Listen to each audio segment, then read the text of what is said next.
Hello friends, welcome to ऐसे classes. कैसे हैं आप सब फ्रेंड्स? आज हम लोग ड्राफ्टिंग करना सीखेंगे, यानी कि हम नोटिस लिखना सीखेंगे, वो भी अपने डिस्ट्रिक्ट के कलेक्टर को।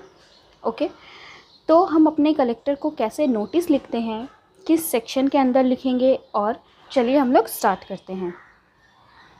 फ्रेंड्स, यहाँ पे आज का टॉपिक है notice of suit under section 80 CPC for sewing the state government. मतलब स्टेट गवर्नमेंट के ख़िलाफ़ हमें कुछ नोटिस लिखना है। स्टेट गवर्नमेंट के ख़िलाफ़ हमें अपने जो डिस्ट्रिक्ट के कलेक्टर है उसे कुछ बताना है, अपने स्टेट गवर्नमेंट को शू करना है हमें। तो इसके ऊपर आज टॉपिक है। तो ये एक सैम्पल फॉर्म है, यहाँ से नोटिस स्टार्ट होता है। Notice to the collector of a district, ये एक सिंपल फॉर्म है, सैम्पल फॉर्म।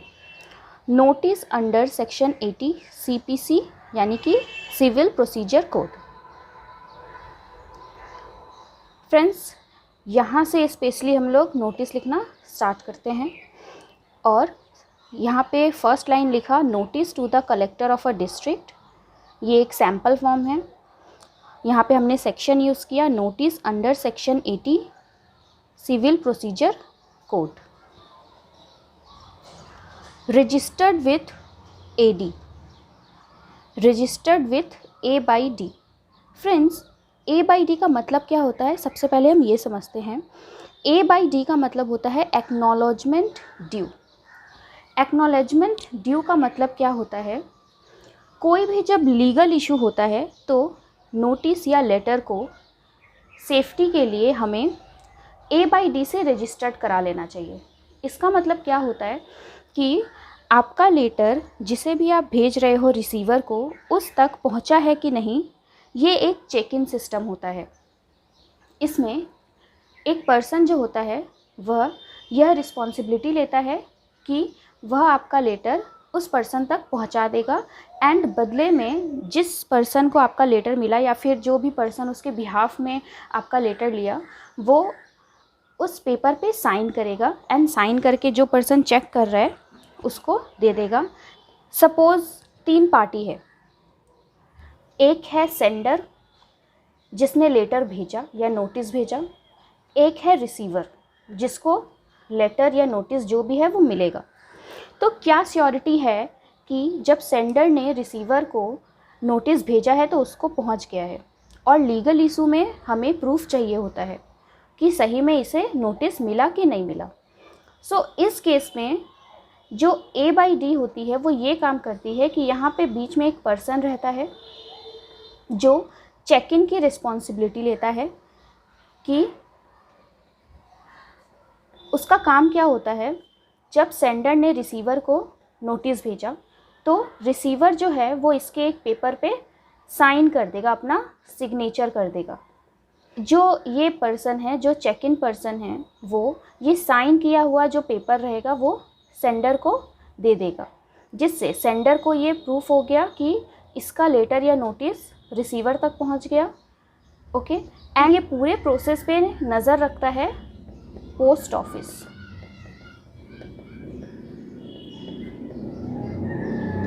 जब भी कोर्ट में कोई मैटर उठे तो यहाँ पे प्रूफ हो कि सेंडर ने रिसीवर को नोटिस भेजा था। तो फ्रेंड्स, इसीलिए A/D का मतलब होता है एक्नॉलेजमेंट ड्यू। ये ऐसे ही काम करता है।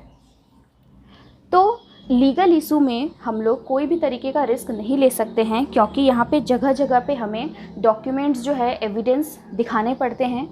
इसीलिए लीगल मैटर्स जितने भी होते हैं वो A/D से रजिस्टर्ड होते हैं, और ये हम लोग टॉप में लिखते हैं। ओके फ्रेंड्स, तो मैंने यहाँ पे इरेज कर दिया ताकि आपको अच्छे से समझ में आए।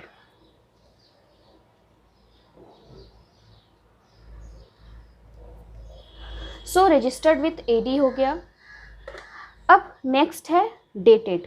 जिस दिन हम लेटर लिख रहे हैं उसका डेट हम देंगे। ये सैम्पल फॉर्म है, इसमें डेट नहीं लिखा हुआ है। आप जब नोटिस लिखें तो जो भी डेट है, जिस दिन आप लिख रहे हैं वो डेट यहाँ पे आएगा। फिर किस ईयर में, तो यहाँ पे हम लोग ईयर लिखेंगे। मीन्स अगर आज सपोज़ 12 तारीख है तो हम डेटेड में लिखेंगे 12। द के पास हम लिखेंगे मंथ, कौन सा मंथ चल रहा है, सपोज़ मई चल रहा है तो मई के लिए हम यूज़ करेंगे 5 एंड 2021, इस हिसाब से हम करेंगे। देन अब हम लोगों ने यहाँ पे date and registered with AD complete किया। अब हम आते हैं लेफ़्ट साइड में। ओके, सो हमने कंप्लीट किया अपना राइट साइड का स्टेप। अब हम आते हैं अपने लेफ़्ट साइड के स्टेप में। यहाँ पे हम यूज़ करते हैं to the collector of district of, जिस जगह के भी डिस्ट्रिक्ट के कलेक्टर को आप ये नोटिस भेज रहे हैं। ओके, सपोज़ आपने ये नोटिस जो है वो भेजा है वेस्ट बंगाल के कोई डिस्ट्रिक्ट, लाइक आपने कोलकाता, तो आप यहाँ पे ये लिख दीजिए। देन पोस्ट ऑफिस, अब जो भी पोस्ट ऑफिस है उस एरिया के आसपास का आप वो यूज़ करेंगे। देन वहाँ का किस डिस्ट्रिक्ट से है वो यूज़ करेंगे। उसका हेड ऑफिस जो है, कलेक्टर का जो हेड ऑफिस है वो किस डिस्ट्रिक्ट में है, आप वो यूज़ करेंगे। देन सर, अब हमारा नोटिस जो है वो स्टार्ट हो रहा है। फ्रेंड्स, हम नोटिस लिखते वक्त ध्यान रखेंगे कि हमारी हैंडराइटिंग बहुत ही क्लियर होनी चाहिए, कट बहुत ही कम होने चाहिए, कट से मार्क्स कटते हैं।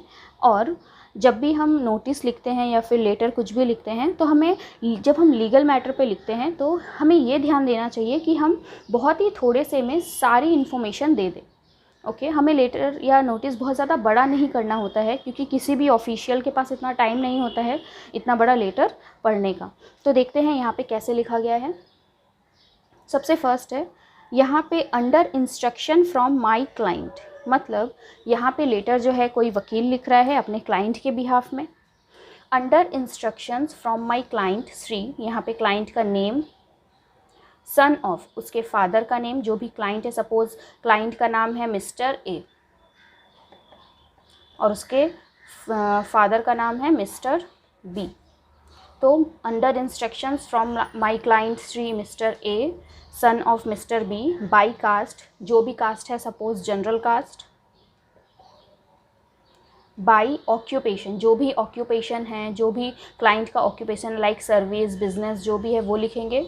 रिसाइडिंग एट, अब क्लाइंट रहता कहाँ पे है वो लिखेंगे, किस जगह पे रहता है, उसका पोस्ट ऑफिस क्या है, उसके बाद फिर नियरेस्ट पुलिस स्टेशन क्या है वो, देन उसका डिस्ट्रिक्ट क्या है ये लिखेंगे। रिसाइडिंग एट में यहाँ पे हम एड्रेस लिखेंगे। ये था इन्फॉर्मेशन क्लाइंट का कि वो क्या नाम है क्लाइंट का, उसके पिता का क्या नाम है, वो कास्ट से क्या है, उसका ऑक्यूपेशन क्या है, किस जगह रहता है, post office, nearest police station and district. ये छोटे से में हमने एक लाइन में क्लाइंट के बारे में बहुत सारी इन्फॉर्मेशन दे दी। Then next line, I give you this notice under section 80 CPC, किस सेक्शन के तहत उसे ये हक है कि वो ये नोटिस लिख पा रहा है, वो सेक्शन उसे बताया जिसकी वजह से नोटिस थोड़ा स्ट्रांग हो गया। And state that my aforesaid client, और मैं ये बताना चाहता हूँ माई अफोरसेड, अफोरसेड मतलब जो ऊपर मैंने जो क्लाइंट का नाम बताया है वो client intends to sue the government, उसकी इच्छा है कि वो, या फिर उसका इरादा है कि वो गवर्नमेंट को सू करना चाहता है, मतलब गवर्नमेंट पे कुछ केस करना चाहता है ऑफ वेस्ट बंगाल, मतलब वेस्ट बंगाल के गवर्नमेंट पे उसे कोई केस करना है। और नेम द स्टेट, यहाँ पे वेस्ट बंगाल एग्जाम्पल के तौर पे लिखा गया है, जो भी स्टेट के स्टेट गवर्नमेंट को उसे सू करना है यहाँ पे उसका नाम आएगा। On expiry of 2 months after service of this notice, ये नोटिस का सर्विस पीरियड जब ख़त्म होगा उसके, मतलब ये नोटिस का सर्विस, ये नोटिस जब आपके हाथ में जाएगा उससे 2 महीने के बाद, उसके 2 महीने एक्सपायरी होने के बाद मेरा क्लाइंट जो है वो स्टेट गवर्नमेंट को सू कर देगा। On the cause of action, क्या कारण रहेगा उसका ये एक्शन लेने का, एंड फॉर रिलीफ, और क्यों उसे ये चाहिए, अपीयरिंग हेयर इन बिलो, मतलब ये 2 पॉइंट में मैं सब कुछ आपको बता रहा हूँ कि क्या कॉज ऑफ एक्शन है और क्या रिलीफ उसे चाहिए, क्या रीज़न है उसे गवर्नमेंट को सू करने का, और उसे क्या क्या चाहिए, वो क्या चाहता है कि ये हो जाए जो वो सू नहीं करेगा। तो यहाँ पे A एंड B पॉइंट है, यहाँ पे सैम्पल है इसलिए ये एक्सप्लेन नहीं किया गया है। जब आप नोटिस लिखेंगे तो आपको इन दोनों पॉइंट के बारे में कुछ कुछ लिखकर एक्सप्लेन करना पड़ेगा। जैसे cause of action, give in brief acts giving rise to the cause of action. अगर आप एक्ट्स जानते हैं तो एक्ट्स भी ज़रूर लिखिए, जिससे आपके नोटिस को पावर मिलती है।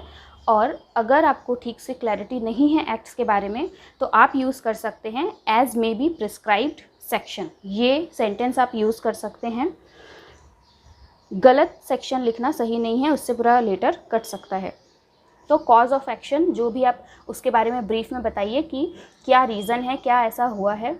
देन नेक्स्ट, रिलीफ्स क्लेम्ड, क्या क्या रिलीफ आपको चाहिए। Give here relief which the plaintiff would sue for, कि किस किस वजह से प्लेंटिव जो है वो उसे स्टेट गवर्नमेंट को सू करेगा। और फिर लास्ट में राइट साइड में हम लिखते हैं योर्स फेथफुली, जो भी लेटर लिख रहा है या फिर नोटिस लिख रहा है उसका नेम। तो ये था notice of suit under section 80 CPC। State government को शू करने के लिए बहुत बार एग्ज़ाम में पूछा जाता है और हमें हमारे नॉलेज के लिए भी जानना चाहिए कि जब कोई नोटिस लिखता है तो उसमें क्या क्या इन्फॉर्मेशन दिया जाता है। सो फ्रेंड्स, अगर आपको समझ में आया या और भी डिफरेंट टाइप के नोटिस और लेटर्स चाहिए तो मुझे कमेंट में ज़रूर बताएं। अगर आपको वीडियो अच्छी लगी तो एक लाइक ज़रूर करें और मेरे चैनल को सब्सक्राइब कर दें ताकि आपको ऐसी नोटिस और लेटर्स मिलते रहें। Thank you friends.